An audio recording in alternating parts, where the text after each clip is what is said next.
সমস্ত দর্শক মণ্ডলী, সমস্ত প্রাথমিক শিক্ষক শিক্ষিকাগণ, আপনারা সবাই জানতে চেয়েছেন যে নোশনাল ইফেক্ট মামলার হিয়ারিং এর ফলাফল কি হলো। গতকাল 19শে আগস্ট হিয়ারিং ছিল, কি হয়েছে আপনারা অনেকে ফোন করেও জানতে চেয়েছেন।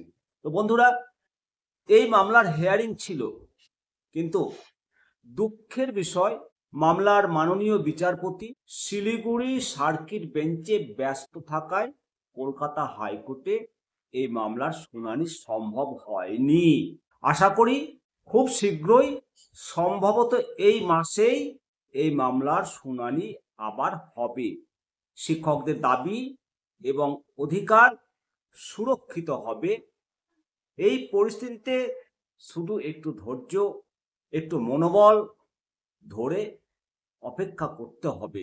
এই আশা ভরসা রাখছি মাননীয় কলকাতা হাইকোর্টের প্রতি, যে এই পরিস্থিতিতে শিক্ষকদের জন্য একটা গুরুত্বপূর্ণ মামলার হিয়ারিং চলছে, কারণ মামলার ফলাফল সমস্ত শিক্ষকের, বিশেষত সিনিয়র শিক্ষকের ভবিষ্যৎ এবং পেশাগত জীবন ব্যাপক পরিবর্তিত হতে পারে। তাই আমরা আবার বলবো, হবে হবে জয়, দৃঢ় প্রত্যয়। ভালো থাকবেন। জয় হিন্দ, বন্দে মাতরম, ভারত মাতা কি জয়।